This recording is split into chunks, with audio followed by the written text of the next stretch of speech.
Bismillahirrahmanirrahim. Assalamualaikum warahmatullahi wabarakatuh. Alhamdulillah, salatu wassalamu ala rasulillah wa ba'd. Setelah kita memuji kepada Allah, alhamdulillah atas nikmatnya kita bisa merasakan ibadah dengan khusyuk. Salawat serta salam kita limpahkan kepada Nabi kita Nabi Muhammad sallallahu alaihi wasallam, keluarganya, sahabatnya serta seluruh kaum muslimin, saudara-saudara kita semuanya.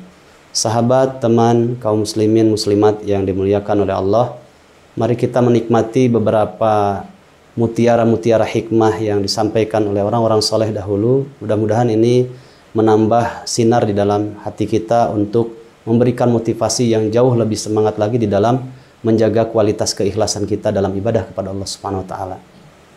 Ada beberapa perkataan. Yang pertama, Imam Asy-Syafi'i rahimahullah, beliau mengatakan, kam min amalin saghirin tu'azzimuhun niyah wa kam min amalin kabirin tusaghiruhun niyah. Kata beliau, kam min amalin saghirin tu'azzimuhun niyah. Berapa banyak amal yang statusnya kecil, bahkan mungkin sunnah, akan tetapi karena niatnya lurus, niatnya ikhlas, murni hanya mengharap ridho Allah, maka amalan yang kecil, yang sunnah, bahkan mungkin yang mubah bisa menjadi besar pahalanya di sisi Allah Subhanahu wa taala. Sebagaimana dahulu ketika di zaman Rasulullah SAW ada seorang sahabiyah yang dia sudah meniatkan menghibahkan dirinya untuk Allah Subhanahu wa taala menjadi bagian cleaning service di Masjid Nabawi. Kemudian beliau pakai niqab. Setelah itu ketika wafatnya, Rasulullah SAW hendak menyampaikan di hadapan para sahabat wahyu yang baru saja dapat melalui malaikat Jibril. Tapi Rasulullah SAW seorang yang sangat brilian dengan keadaan, beliau bertanya, kemana ibu-ibu yang suka sapu-sapu di Masjid Nabawi ini? Kata para sahabat, tufiat ya Rasulullah. Kemudian Rasulullah SAW diantar oleh para sahabat ke kuburan, ya. Dan beliau menyolatkan si ibu tadi.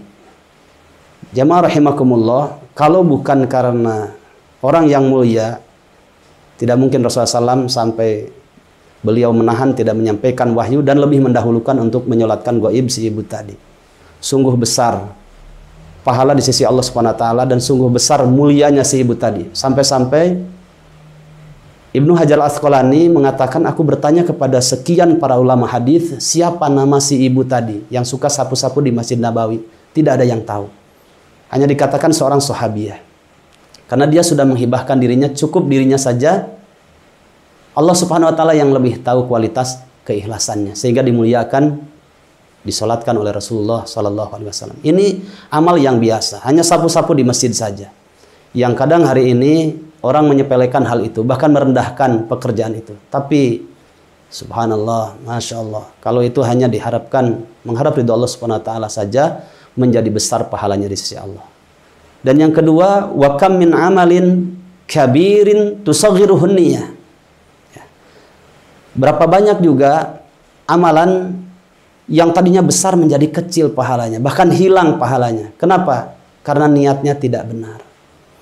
Di zaman Rasulullah SAW dulu ketika dalam suasana perang, selesai perang, biasa Rasulullah SAW memisahkan mana di antara jenazah yang kafir, kemudian jenazah yang muslim.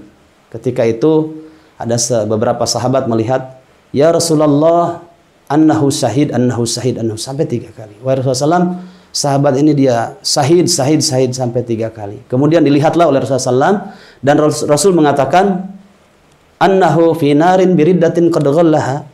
Dia ada dalam neraka dikarenakan jihadnya tujuannya bukan untuk Allah Subhanahu wa taala, tapi ingin mendapatkan slayer atau ikat pinggangnya milik musuh. Jadi tujuannya untuk ghanimah. Padahal di dalam ayat bahkan hadis ya, Rasulullah SAW mengatakan laudidtu an uktal thumma uhya thumma uktal thumma uhya, sampai 7 kali.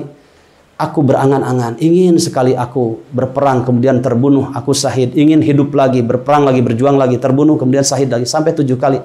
Sampai Abu Hurairah mengatakan, cukup ya Rasulullah, sesuatu yang tidak mungkin, orang sudah mati kemudian pengen dihidupkan lagi oleh Allah Subhanahu wa taala.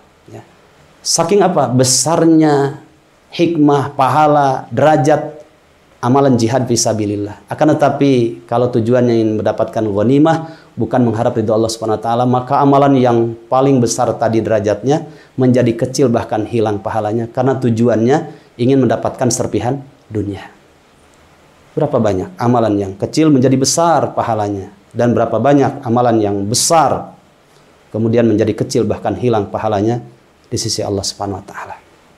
Maka dari itu, jamaah rahimakumullah, apapun amal soleh yang kita kerjakan, amalan yang kecil, terlebih amalan-amalan yang sangat besar, amalan yang bersama kaum muslimin yang kita kerjakan, maka camkan, tahanlah diri, kemudian luruskan niat dalam 3 keadaan. Kata Ibnu Qayyim, 1, sebelum kita beramal, jaga niat kita, luruskan niat kita. Kemudian athna al-amal, ketika amal itu berlangsung, ada saja peluang-peluang setan, ya, celah-celah untuk kita tidak ikhlas, maka jagalah lisan, jagalah hati kita untuk tetap di atas keikhlasan. Kemudian yang ketiga, wa ba'dal amal, setelah kita selesai amal, jaga juga hati kita untuk tetap ikhlas hanya mengharap ridho Allah Subhanahu wa taala. Al-Imam Syauqi, salah seorang pujangga dari Mesir, beliau mengatakan, memberikan kata-kata mutiara nasihat yang sangat indah. Apa kata beliau? Ihfad li nafsika qabla mautika dzikraha wa dzikru lil insani umrun tsani. Jagalah dirimu ketika beribadah, ketika beramal, untuk ingin dikenang oleh manusia. Jaga itu. Jangan sampai ingin dikenang oleh manusia. Kalau ingin dikenang, nanti saja, kata beliau, pada episode yang kedua. Maksudnya setelah wafat. Makanya dalam pantun Indonesia, ya, disebutkan, Pulau Tandan jauh di sana, di balik Pulau Angsa 2. Walau badan di kudung tanah, budi pekerti dikenang jua. Inilah makna sebuah keikhlasan ketika kita sudah hanya menitipkan hati kita, menancapkan hati kita dalam sekian amal ibadah hanya untuk Allah Subhanahu wa taala, tidak mengharap serpihan-serpihan dunia, kemudian penghormatan dari manusia. Maka ketika kita sudah wafat, orang merasa kehilangan. Itulah karena efek dari sebuah keikhlasan. Mari kita luruskan niat, jaga hati, kemudian jadikan seluruh amal ibadah kita hanya mengharap ridho Allah Subhanahu wa taala. Barakallahu fiikum. Alhamdulillahirabbil alamin. Assalamualaikum warahmatullahi wabarakatuh.